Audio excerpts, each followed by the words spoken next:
Hey everyone, we have decided to do something new with the PB&J team. It's the same group. We got Jack Tunney behind the camera. We got Tarman here in front of the camera this time. We got Brandon over here, Peter right here.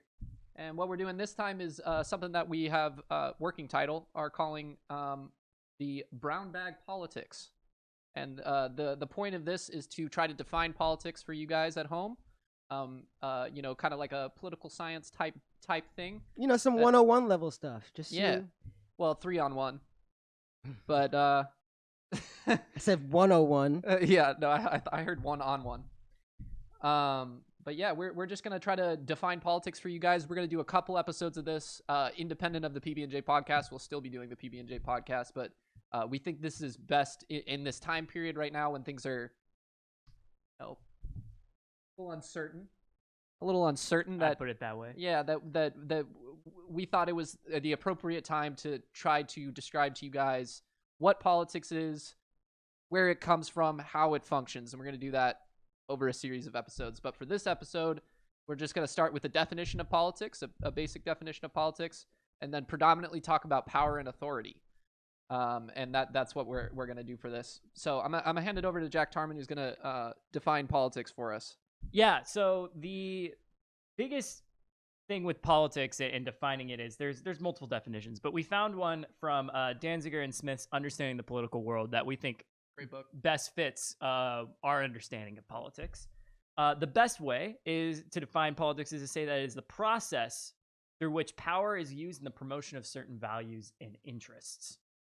Values and interests. That's an interesting one. It's kind of pretty complex definition, though, huh? It is. It's a very complex definition, and that's why we're gonna try to break it down piece by piece. And that's why this first episode is about power and authority, because that's one of the kind of the clinchers in that definition is the process through which power is used in the promotion of certain values and interests. So we're gonna talk about power a little bit and authority a little bit. When you have a conversation about politics, you're almost always going to run into a conversation about power and authority. And both of these concepts imply the ability of one individual or one entity controlling the behavior of another individual or entity. So, Brandon, you want to talk about power a little bit? Yeah, because power can seem kind of vague, right? There's a lot of Very forms of vague. it. There's a lot of forms of politics. So we're just trying to clear some of this stuff up. What is power? Well, there's many forms of it, especially when it comes to politics. There is, coercive power. What coercive power would be if there's two people and there's an actor A and actor B, just some simple, we'll be using that a lot, by the way. simple Actor terms, A and actor B. just some examples. It's easier than saying like person or government or examples, Yeah, so you don't have to think anything partisan, very basic, very straight up here in this show. So basically, we got actor A and actor B. Actor A induces actor B to behave in a manner in which B would not normally behave. He didn't choose that way. He is forced to by the power of actor A. And usually that comes through like a threat of violence or the use of violence. Yeah. Or just force in general. Not Yeah. necessarily violence, but Yeah. just force. Yeah. Violence being a form of force. Mm-hmm, mm-hmm. It can just be like, having a big stick, right? The biggest stick. Exactly. Just because I have a big gun, I might not use it, but it's still a threat. It's still aggressive. Yeah. Yeah. Yeah, for sure. And Mhm. that's probably the most common type of power that is exercised is coercive power. It's like you're going to do this because if you don't do this, we're going to hurt you, or we're going to, use some form of force. It's extremely visible, but I think these other two are also very common, but you can't really like see them as clearly. Yeah. So we've got economic power. That's the next one. Economic power would be actor A induces actor B's behavior by manipulating the resources that actor B needs. Mhm. So that could be like I have a monopoly on a resource such as like water or oil or something, or it could even be like sanctions on a country. We're not going to allow you to trade in our markets unless you do what we want. Yeah. So there's two different forms of that, like the resource and the sanction form.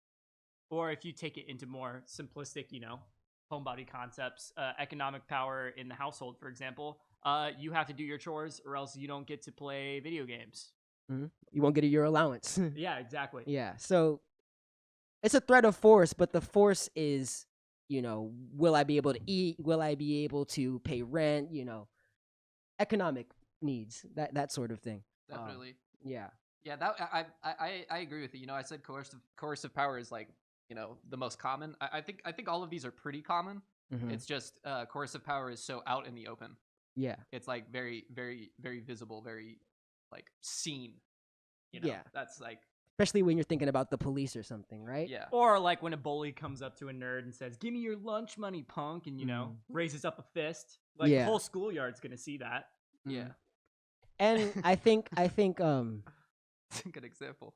I don't know why we didn't think of that earlier. I thought of it. I just didn't want to. Oh, you were saving it for your own basis. Saved it Of for course, himself. of course he was. I think things can look coercive, like force, militaristic on its face, but it can also have the economic factors behind it. So it can be both sometimes too. Oh yeah, I think any combination of these is possible. Yes. Like you could do all three at once, really. I think. But well, let's talk about the third one. There is a third one. It is called soft power. Soft power is your diplomacy, right? So back to our actors, actor A and actor B. So we've got actor B who is being influenced by actor A's virtue and qualities because B believes that it shares important qualities with actor A. Mm-hmm. So that's a little complex. What was your example for that? Where'd that come from? Yeah, so soft power is pretty complex. It's actually a relatively new concept too in Yeah, for political sure. science. For It's, sure. Only as late as early as like 2009, I think, is when they really started to talk about soft power as a concept of power. But we could bring up the parent example again for soft power. Your parent is like, say, really good at cooking. So you do the type of cooking that they do in the way that they like have done it because you respect the quality of their cooking. Mm-hmm. Right? Or the quality of their dish work or the quality of their garden work or whatever it is. And because we both have the same ideals about how to cook or whatever. The example I'm thinking about is like NATO, like the Western Powers Alliance. Yeah. We're all Western powers. We're all, worried about communism or whatever. So we're going to come together and we're going to work together to get things done for ourselves. Interesting. Yeah. Yeah, that is a good example. So actor A being like the United States and then actor B being like Turkey. I was going to say Turkey. Yeah. Where it's like, we have similar virtues. We have similar qualities. And we share values. Yeah. So we're going to be on the same side and I'm going to hear what you have to say and I'm going to like relinquish my power to you. I have a question. Yeah. Can it be an appeal to soft power if it's for a country that we don't agree with? Like I can use soft power with North Korea. Is that still soft power? Or diplomatic solutions. I think with that, so if you're saying like actor A in that setting, actor A is America and actor B is North Korea, the governments. Yeah. Right. North Korea being influenced by our virtues and qualities. Yeah. I think they would have to, in the praxis of the definition there, it says that B believes that it shares important values with A. So North Korea would have to first believe that it shares important values with the American government. Before we could use something like soft power on them. For sure. But North Korea is a great example because we do use economic power on them and we do use coercive power on them, right? Hell yeah. So we have sanctions that say, you're not going to get all the resources that you need because you're not listening to us, right? We also have coercive power. We a whole bunch of troops stationed in South Korea. We got, fleets in that region, with the express purpose of saying, if you do something out of hand, here's this force that's going to come and hit you back down. So yeah, that's a great example for power. I think. For sure. Soft power is certainly, there has to be some personability between the actors. Yeah, it's like a second step. It's not like the beginning. Yeah. It's sure. familiarity. It's almost like a benevolence between it's good faith. Yeah. Like good faith power, if you can manage you can that. Even call it that. Yeah. Manage that. But yeah, no, I think that kind of wraps up power. Do you have any kind of questions on that, Jack Tarman, maybe? I think it's pretty simplistic. Yeah. Yeah. I think of those three, and again, political science is a constantly evolving thing. Okay, it's very difficult. One of the questions that they asked in this book that I get a lot of these quotes from is like, is politics even like scienceable? Yeah, You know, is like, it is there even something that we can? yeah, is there a quantify? science to politics, or is it kind of just like something? Well, you that's know? what I liked about what you But- guys were kind of getting at the end there when you were saying good faith power versus bad faith power. You know, it's all very subjective and like personal. Yeah. Something that y'all were trying to convince me of a little earlier. you know? Yes. yeah. Everybody will view things their own way, and power and the usage of it is legitimate or not legitimate to some people. And Yeah, regardless, right? Like, so we could say an example I like to bring up with coercive force is the invasion of Iraq following 9/11, right? Iraq and Afghanistan. There were a lot of people in America who agreed that that was the right thing to do. We were convinced they had weapons of mass destruction, right? We were told that they were going to use the weapons of mass destruction in a terrorist manner. Mm-hmm. We were told that they were funneling arms and stuff, guns, bombs, those sorts of things to insurgents, to terrorists. So there were a lot of people that were like, yeah, let's go, use our force, our violence to like make them do what we want, right? But which is to liberalize. Yeah. That was the express goal. Yeah, there is also a large portion of people that said we can't just go force them to do what we want. You know, like we can't. Like, so there's always an argument to that. Power isn't absolute in most cases, especially in the modern day, in the globalist day. Like, we have a lot of intricacies to power that we apply ourselves. You know,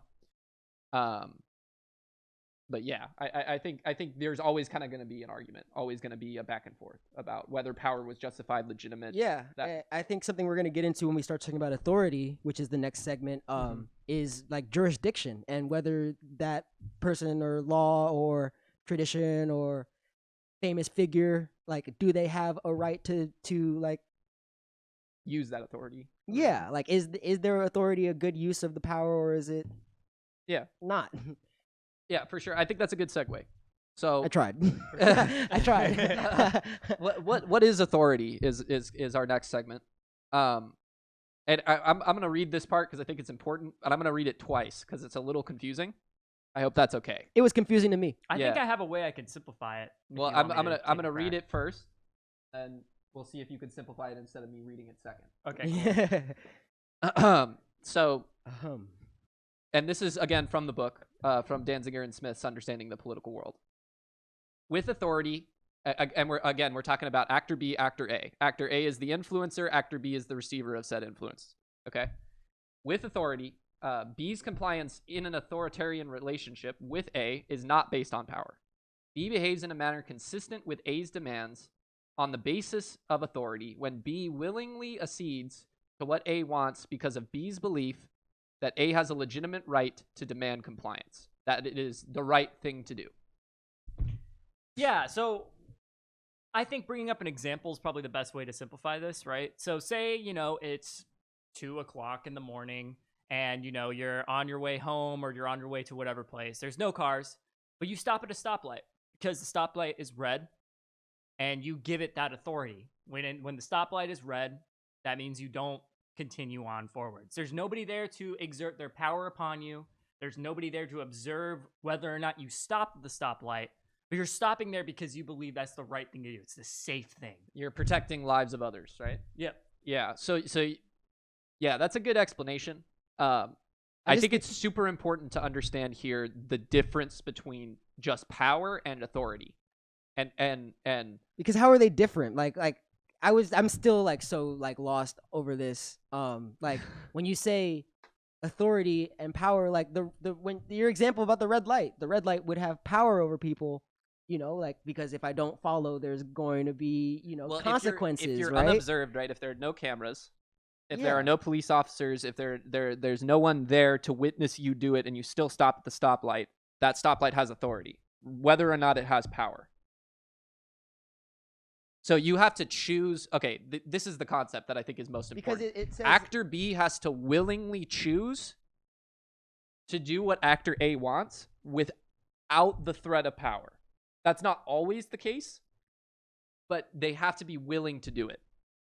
It's like willing versus power, especially coercive and economic power, right?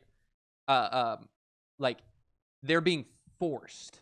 There is a Yeah. usage of force, whether it is negative force, which is economic power, takes something away from you, Yeah. or positive force, which is coercive power, gives something to you, give you a beating. Think about give it with you- like COVID-19, right?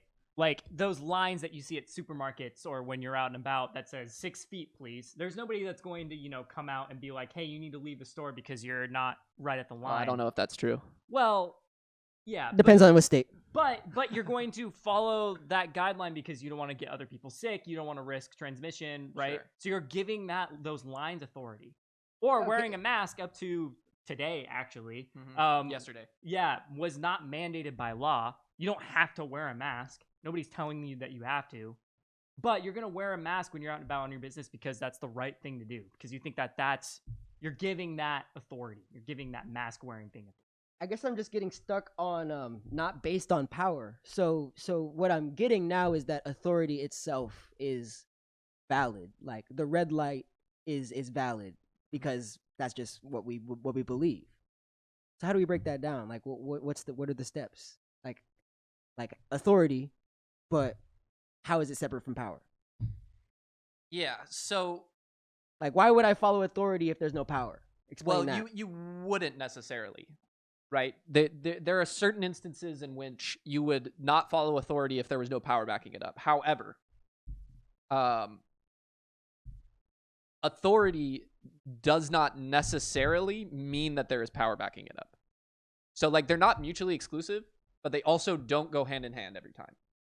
A good example would be I still brush my teeth every night, even though my mom can't tell me that I have to. I still do it every night because I give it that authority as like a nighttime. It's like a routine. It's like a Yeah, but like your mom's not going to punish you now for not brushing your teeth. Correct. So there's no coercive or economic or soft power there. I'm just doing it because I give it you that don't authority. you it's the right thing to do and you don't want to suffer the consequences. Yeah. I like my hygiene, baby. Yeah. Yeah, no, that's kind of that is what it is. Is like willingly accepting the authority of the actor, irregardless of power, or just irregardless isn't a word. Don't use that. Regardless of power. Yeah. Yes. So where does authority in the eyes of the public, where does that manifest? Like, where can we see that? Well, it comes in a different form, like a couple different forms. There's 4, and these are again loose. Not all authority is this, but most authority is this. Right. Okay. So the first of which is laws.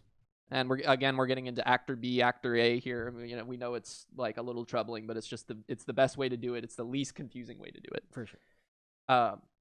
So in the case of authority with laws, B believes that the laws or rules enforced by A are rationally established, purposeful, and enacted by a legitimate process, and thus compliance with those laws is a natural behavior.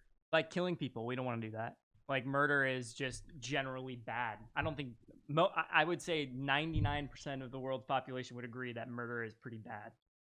Yeah, or just I like to bring up the Constitution here, and just republics in general, not necessarily just the American Republic, but republics in general. The people have to agree that the laws that are being like put upon them, the authority of the laws that is being put upon them, like is legitimate and like Are is rationally established, Yeah. purposeful. purposeful, enacted by a legitimate process. So they like have to respect the system Yeah. that is creating these laws. Oh, that That's why we're that our fills own in a country, lot. right? Yeah, because the actor A still has to create laws that are rationally established and purposeful because we have to agree with them. Right. Whereas, like, if you use coercive power Here you to go. to demand that like they listen to this, right? So like with police brutality, you could look at that example, right? Most Americans, they can have interactions with police and it's like it's fine. You're gonna get a ticket, maybe it's a bummer, but there are Americans who are adversely affected by this because of the bigotry inside the police system. And then they end up using their coercive power rather than their authority on those people because of their bigotry.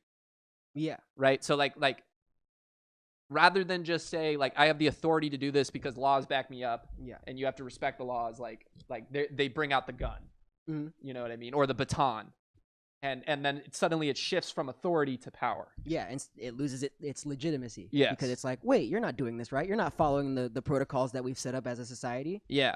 It's See- kind of the same thing with how like we became a nation in of ourselves because we believed that the laws that were being passed by British Parliament weren't legitimate because we didn't have any representation Mhm. to talk about it. Yeah, that's a great example too. Yeah, we There have you go. we have That's to a work. better example, We'd have to honestly. work together. Mhm. Basically, is what it's saying. And they were across the ocean, so they couldn't even use any of their powers really. Well, They tried. They tried. Yeah, they did. They tried all of them. Really, lost. Yeah. we won. They lost. Oh my goodness. We All are right. some Americans. We are Americans in here. Like, Yeah, we got some patriots in Yeah, the house. let's not even like cap. So yeah, so that's laws. Another way that authority can be expressed is through tradition. So this is again, actor B is influenced by a long-standing habit among most people to accept patterns of authoritative action by actor A. Socialization is typically an element in this form of convincing B to accept authority A. Like, hey, you don't go out in public naked. Like, that's just not cool. I mean, that's a law now. But, you know, back in the day, that wasn't necessarily a law. It's just like, we don't want to see your junk hanging around while you're walking, doing your business. You should meet my neighbor. Oh, no.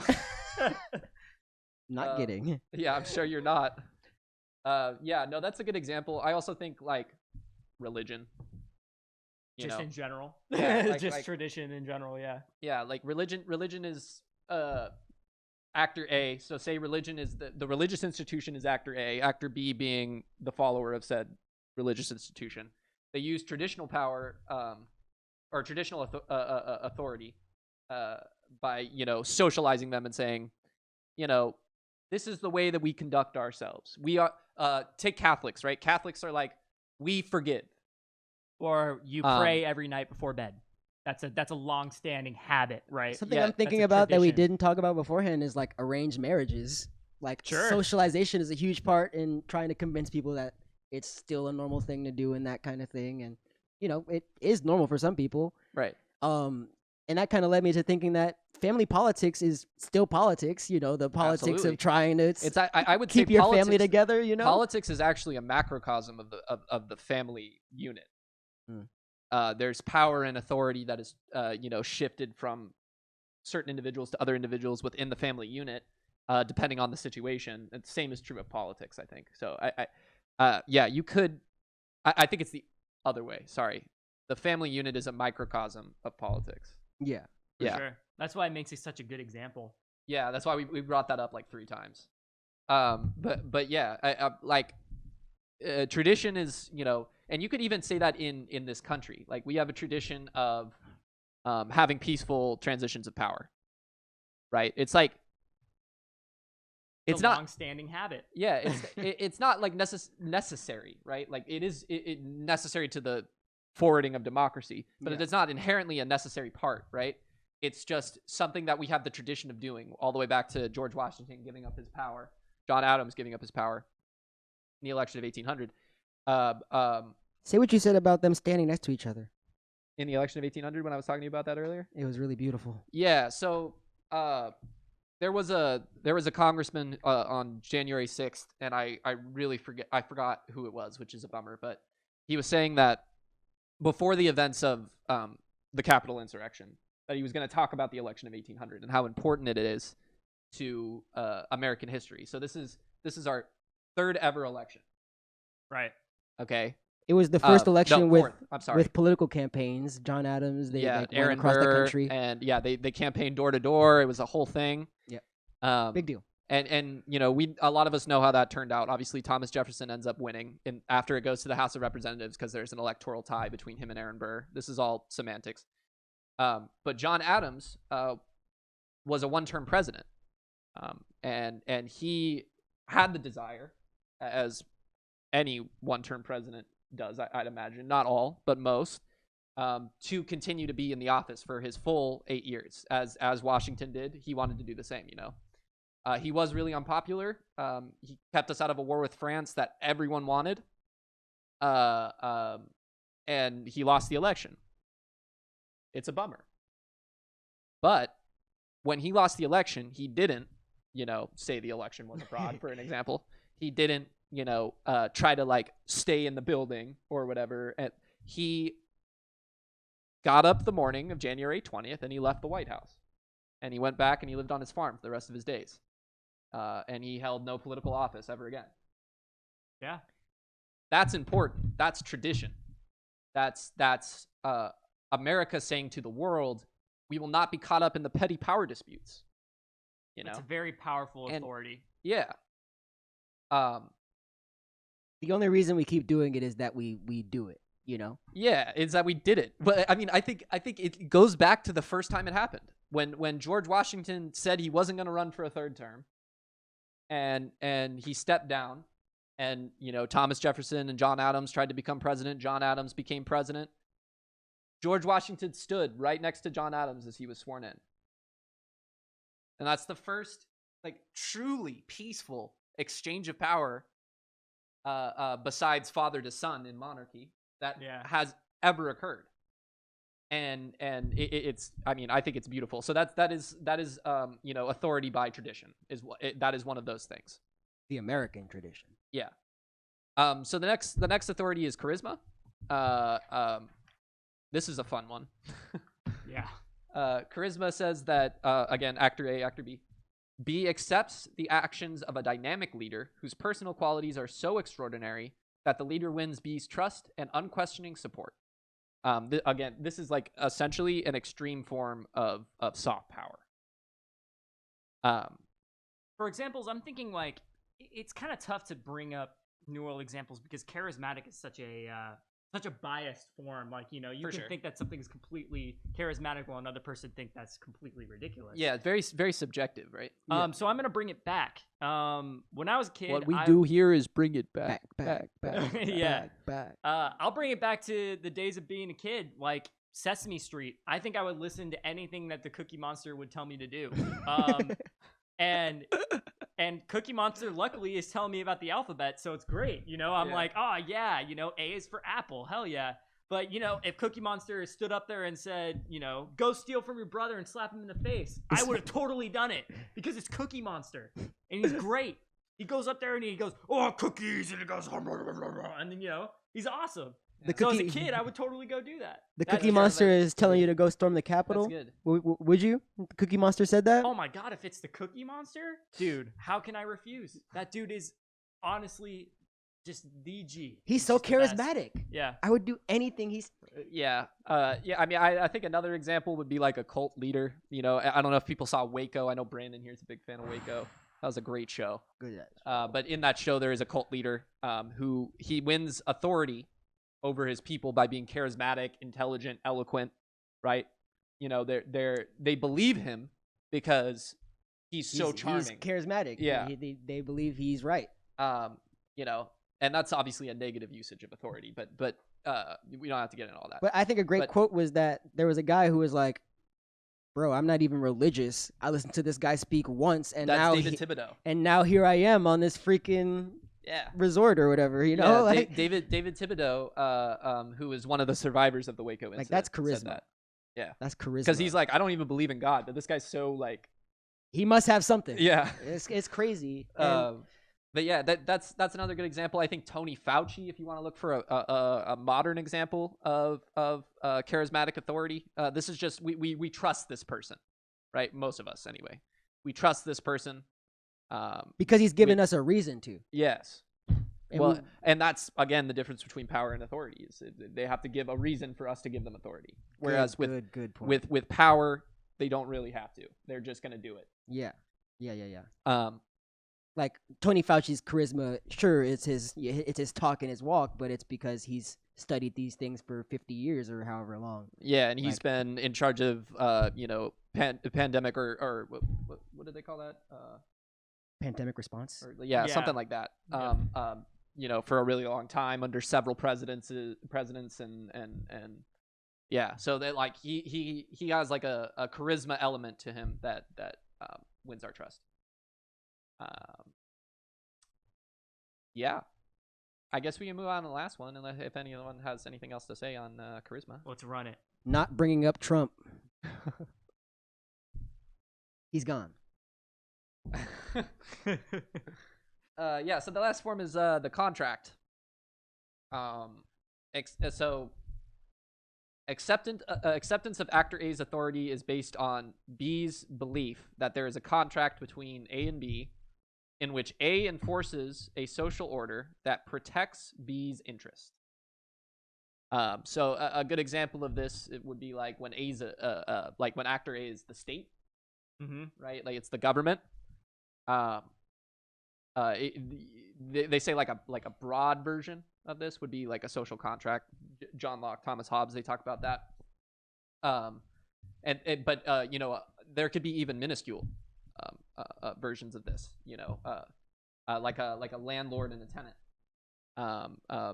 The landlord lays out a contract, says you know you're expected to do these things. You're expected to you know not smoke in the house, maybe, right? Or maintain this part of the lawn, or you know whatever it is. You have to do these certain things. No pets. Yeah, no pets. You have to do these certain things, and if you do those certain things, like and pay me, Yeah. you can live in this space, and I will ensure that you have running water, you know, electricity, Repairs. repairs if you need them. That's kind of like a minor contract there of authority. Something I'm thinking about now is that I think that this contract section is like the easiest section to break. Like I think that sure, like we could change. Like I mean, I think that our laws are a lot more solid. I think that traditions very solid. I think that charisma, sure, it comes and goes, but we all have our taste for what we like. Sure. I think that the contract is where it's like, okay, here is the expressed. You get this for this, you know, and I think that's where things begin to fall apart because.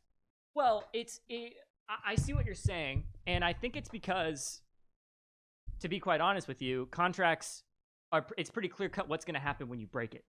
Like, you know, for example, for a landlord and a tenant, say, hey, you haven't really paid rent in a couple months, and you broke our contract, now you don't get to live here anymore.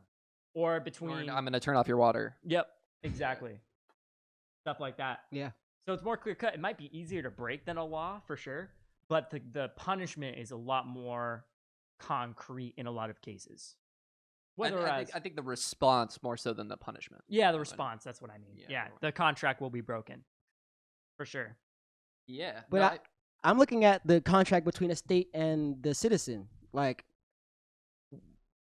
there is never, ever a clear contract given. Is there? Sure, there is. Absolutely. I think in some settings, yeah. I think in America, it's not very clear. I think it's kind of clear. It's like the government is instituted among us to ensure that our rights are protected. That's like equal protection under the law. Yeah, it's like we're here to protect your rights, but that means a lot of things to a lot of different people. And it's always changing. Yeah, and it keeps changing, right? As sure, you know, you add more amendments. You know, obviously, when we first wrote the Constitution, slavery was legal.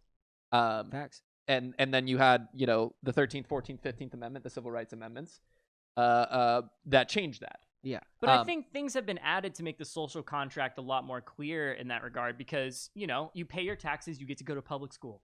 You know, you get to, for example, hopefully, fingers crossed, have free healthcare. So when you're sick, you can, you know. Yeah, and the roads that you use are going to be in well repair. And whenever your house is on fire, we'll come put it out. Yeah, or you have a heart attack. Well, the ambulance will come.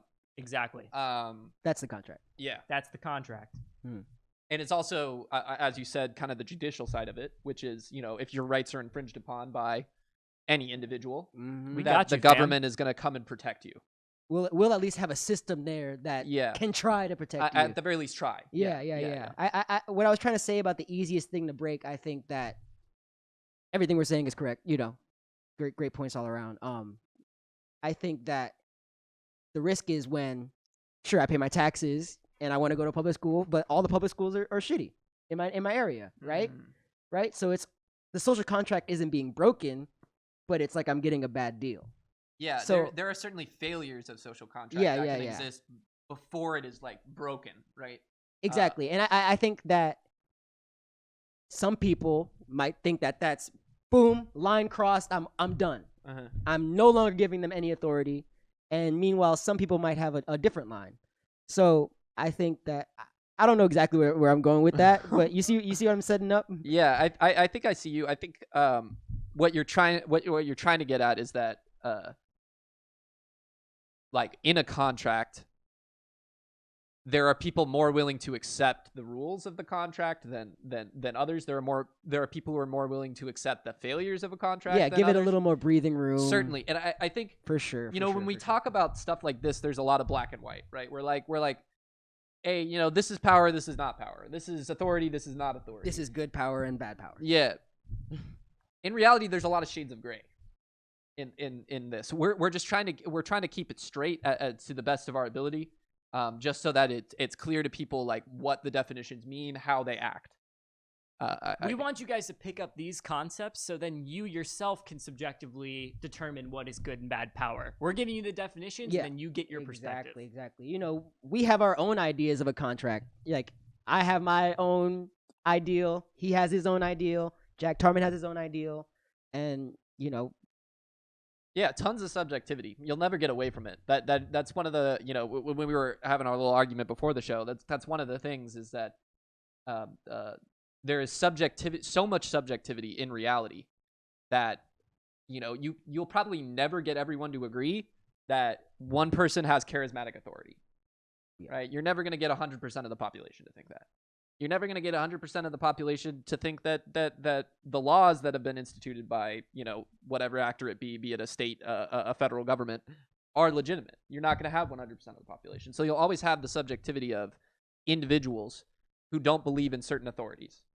But at least you have these definitions of these terms to be able to compare and weigh them against each other in those situations, which is nice to have, I'd say. Yeah, and again, I'd like to say, too, that like this isn't definitive with authority. With power, it kind of is. Like those are kind of the types of power. But with authority, there's other types of authority. These are just the four main ones, the ones that are used most often, that are you're able to kind of fit most things under. So they're next time you're sitting at a red light or whatever, you just ask yourself, why exactly am I doing this? Or I have a really good dilemma, and I wanted to ask you guys about it. Actually, I don't know what this is. Where are we going? It's called the shopping cart dilemma. Bruh. Have you guys heard? Have you seen Cart Narcs? No. I'm really curious now though. Yeah. Okay. So the shopping cart dilemma is that when you go to a grocery store, you pick up a shopping cart out of the little alley, right? That's there. You shop. You put all your stuff in it, right? You go to the checkout stand. They bag it. They put it back in the cart for you. You take it to the car, right? You put the bags in the car. That's the process. Everyone goes through it. Yeah, that's the beginning. The dilemma occurs when you're in the parking lot after you have put your groceries. You already know my answer. You put your groceries into your car. You put the shopping cart in the car. I'm sorry. If you put the shopping cart in the corral that's out there in the parking lot for that individual who is working as the courtesy clerk at whatever grocery store you go to. Yeah. They're working as the courtesy clerk. They're picking up the carts. They don't have to walk around the parking lot and pick up all the individual carts. You put it into the corral, right? Yeah. So the decision is, I can leave this cart right here.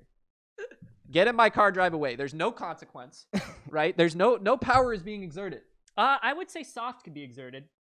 What if I empathize with this clerk and I'm like, hey man, that's what I do. Is empathize with the clerk. Right. But I think certainly no coercive power. There's no threat of force, no threat of violence, no economic power. Right? You're not going to lose anything if you don't put the cart back. But is it the right thing to not put the cart back? Maybe this is that's a good question. Maybe this is a good example of traditional authority where it's like, hey, everybody puts it in the corral for the most part. Maybe I should just run with it because that's what you do when you're at the grocery store. Right. Nah, man. I'm so sick. Or perhaps it's just like a contract of some kind. You're like, hey, I did the shopping. This guy cleaned my cart. He's being paid. Maybe I should put it in the corral, make his job a little bit easier.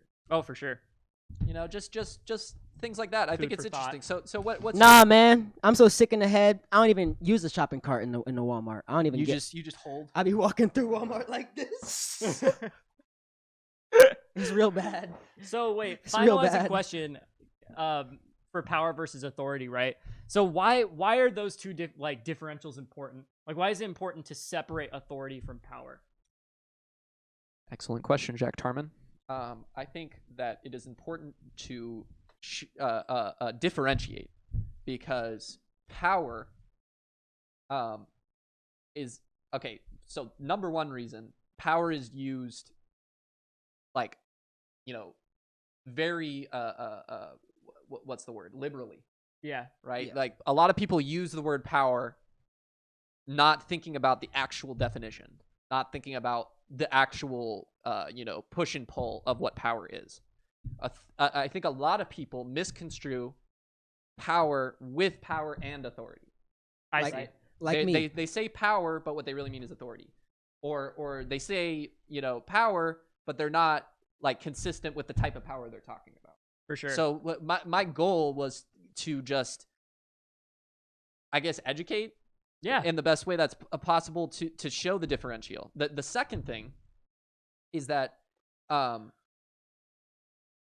when you're having discussions, like deep political science discussions, it's really important to use the right nomenclature. Or just have like a standard, like or Yeah. using the standard. The standard nomenclature, right? I mean, you wrote something on the outline earlier that I was like, you're correct, you're just using the wrong words. So Right. It was like one Yeah. word off. It was like 3 words off, but So forgive me for asking the question rhetorically, but for what I was thinking was, yeah, of course you did. a government So with I'm not trying power, to really answer his question. Yeah. a government with power but no authority isn't legitimate, right? Because you want to. That's a different debate. I- I think Ideally- that we prefer authority to power. Yeah, because ideally you want your citizens to go about their days doing the things that you want them to do without having to exert this power. You Mhm. want people to stop at the stoplight, not because you have to have a cop at that corner, but because there's authority behind that, right? Mm-hmm. It allows those laws, these authorities to be able to be enacted a lot more easily. Mhm. Whereas with just using power, it's just like, you got to be there 100% of the time, make sure everybody's in line. You know what And I that's think? not healthy. You know what I think could be interesting, and this just popped in my head, so I don't know how correct this is. Yeah, go for it. Perhaps power is more individual, and authority is more based in institution. No, I liked how Jack was putting it. Okay. Yeah. Fuck me. Because I think they're both tools of the system, and you can't have one without the other if you want a well-oiled machine for a society. Absolutely. And you were talking about coercive power, but I'm thinking about economic power. It's like, go to work or die. Go to work or I'll tax you. I'm I'm gonna take all your money and your shit. It's like it's and of course we're all workers here. We're working right now. Nothing wrong with work.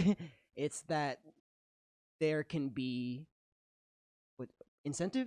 There's bad incentive and good incentive, and I think having an authority that respects its people is the best system, that you don't have to rely on threats of violence or threats of poverty. Like, We there's don't have better to. We ways. don't have to have the nightmare of secret police knocking on our door and being like, hey, you didn't tip your milkman or whatever. I don't know. I just spitballed that one, but Do milkmen exist anymore? no, I wish they did though. I mean, maybe in some rural places, right? My dad's a milkman. That's a straight up lie. That's the joke, Oh, right. I- That's a great joke. That sounds not. Thanks. I could tell a really long joke right now with that as the punchline. No, I think we're good, Peter. But thank you. I don't get it. It sounded inappropriate, and Here, now I'll tell you the joke. I'm ready to lead our viewers out of the podcast. I'll tell you the joke though. I think we're good. No, thanks. I was trying to, it's like when you ask mom and then you ask dad. Well, thanks for having me on, you guys, on this side of the camera. Well, It this feels was your nice. idea, Jack Tarman. Well, So we got to give credit where credit is due, and I think it's a great idea, and I think we'll keep doing it. I think next time we might talk about, maybe some fur- more further- nuanced topics. yeah, further the breakdown of the definition of politics. Maybe we'll talk about like values and interests, or the process. We're still deciding on that, but we'll be back with something like this again next week. Yeah, and this is a series. Like we hope to build on what we talked about the next episode, what we talked about here, Definitely. and everything we talk about here is only going to supplement our real podcasts. So it's all one show. You know, we're all one group, and we're just happy you clicked on us. Like it's very Indeed, very very happy. So yeah, I mean I think that wraps it up. I think we did a pretty good job with that, gentlemen. And we will see you with the PB&J podcast. We're gonna record that tonight, and then we'll see you again next week for this and another PB&J podcast. Yep. Remember to night. like, subscribe, click on the bell for notifications. And leave some questions. This This is the educational show. Educational questions. Yeah, we'll answer your questions here just like we do in the PB&J. Yeah. Take care, everyone. Another day, another dollar. Have a good one, guys.